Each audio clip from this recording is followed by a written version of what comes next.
Good morning. My name is Keith Moffett, and this morning we're at the Lubbock Memorial Arboretum Rose Garden, and we want to demonstrate planting a container-grown rose, which I have here. This is a hybrid tea called Fragrant Cloud.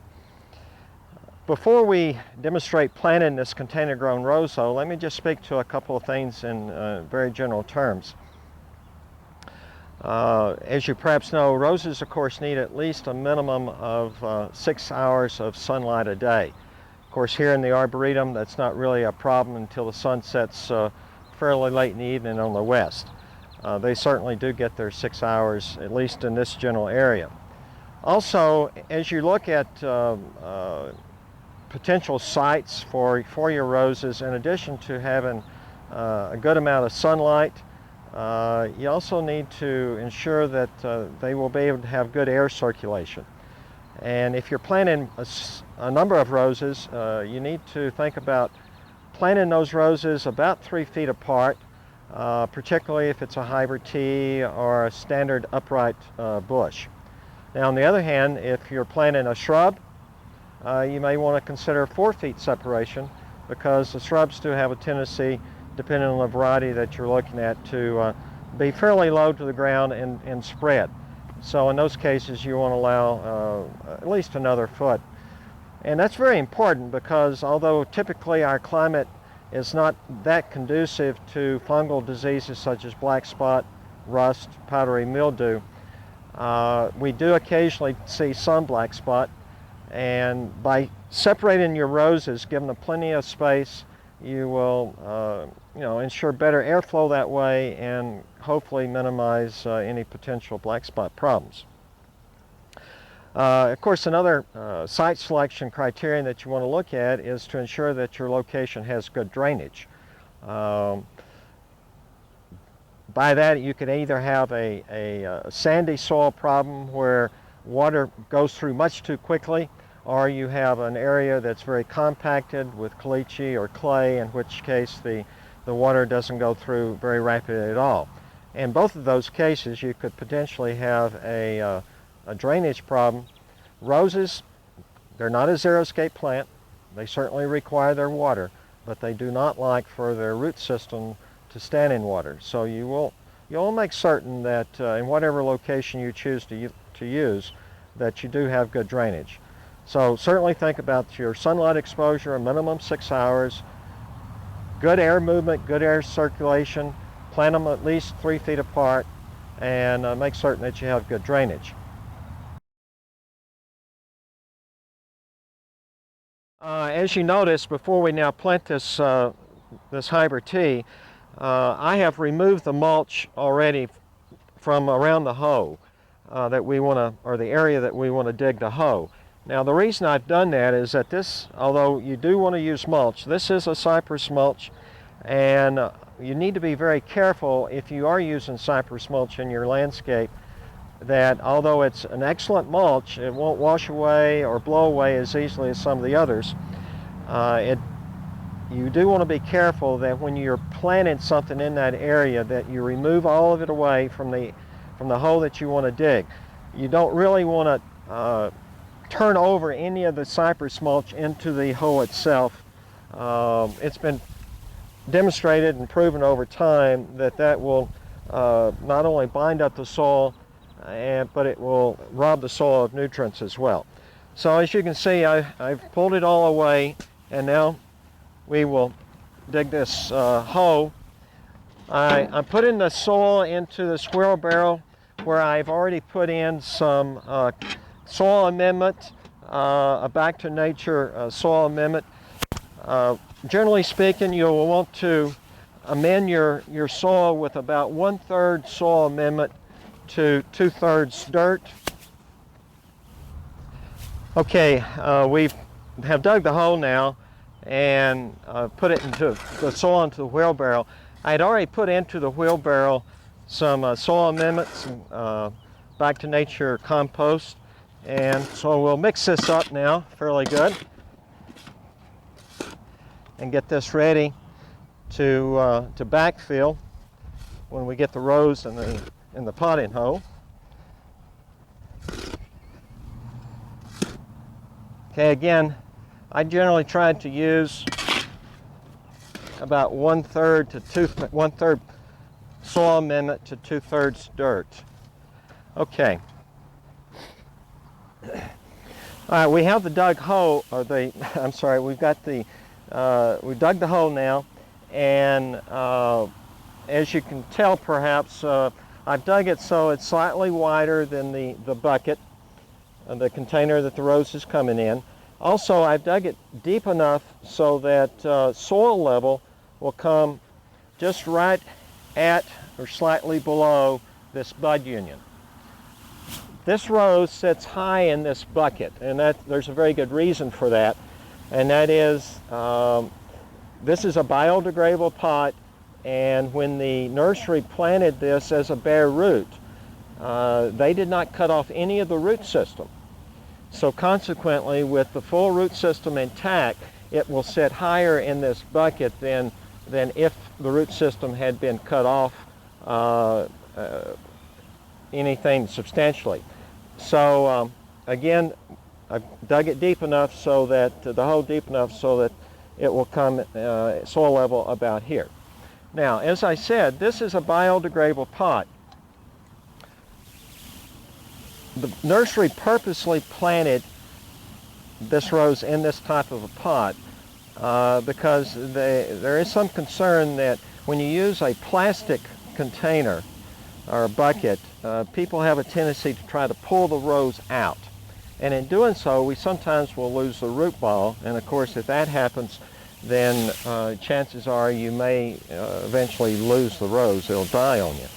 So being in a biodegradable pot, there are a couple of things that we would encourage people to do.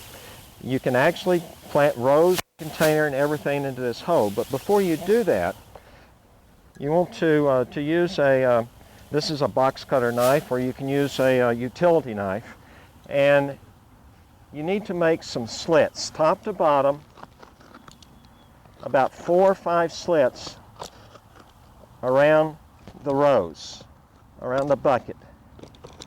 All right?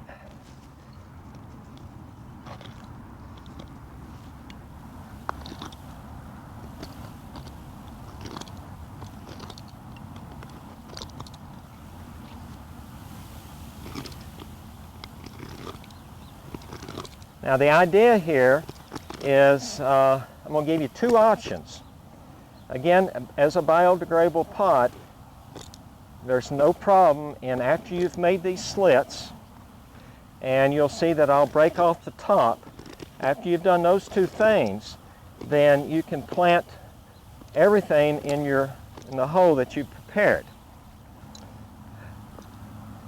Okay, let's make one more. The idea in doing these slits is to not only accelerate the process, the breakdown process, but also to give the roots, a place to grow through. All right, now I've made the slits. The other thing I want to do is to break off this lip or top,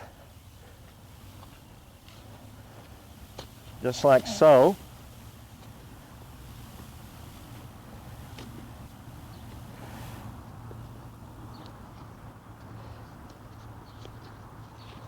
Now, having done this, you can go ahead and tear this off a little bit if you like.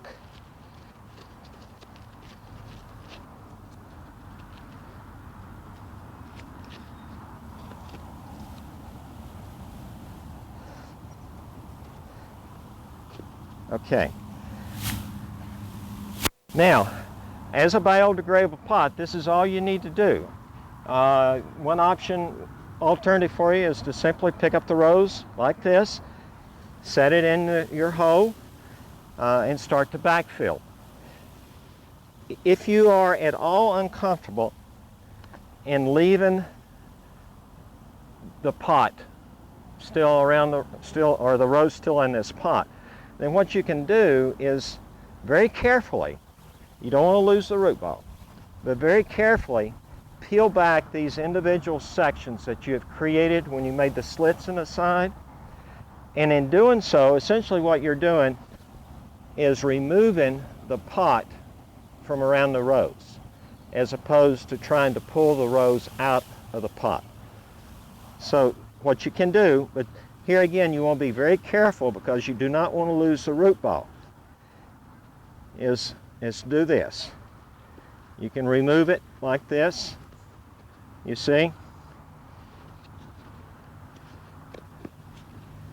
Okay, so far the root ball is staying intact, so that's good because you don't want to lose it.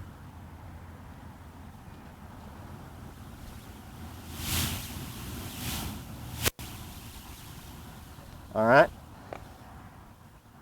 Now, if you've never planted many roses, nor have you had much experience in doing this, I would probably encourage you not to try it, because the last thing you want to do is to lose the root ball. It'd be much better to go ahead and plant, after you've made those slits and taken off the top, to go ahead and plant the rose in the container in your potting hoe. All right, you see this, if you do this, then you can kind of tickle or score just a little bit the root system. If you find any that perhaps are circling, there's not much of an issue here with this rose, because it's only been since late January that they've been potted up. Okay, we're in good shape. So we're going to very carefully pick it up, make certain that it's you got it positioned the way you want. We're going to set it in like this. Okay, you can check your soil level. Actually, I'm a little bit too deep, as it so happens. So let's put a little of this amended soil back in the hoe and try it again. See, here's your bud union, if you can tell, and we're in good shape now. Okay.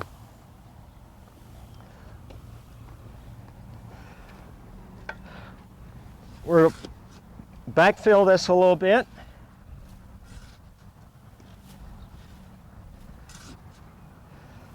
Probably about a third to a half.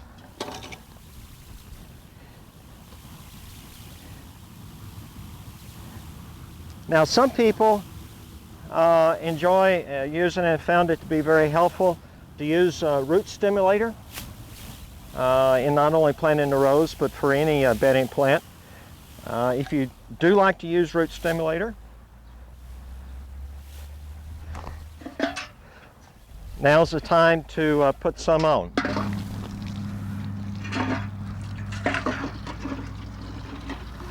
I've already put root stimulator into the watering can.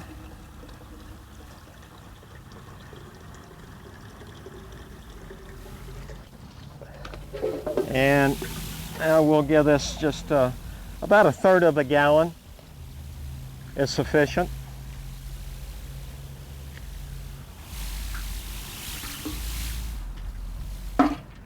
We'll let that soak in for a little bit, and then we'll backfill it to just about the top. We'll leave a little well. We'll water it in again, and then we'll finish backfilling it, and then we'll put the mulch back around it. And you have completed planting a container grown rose.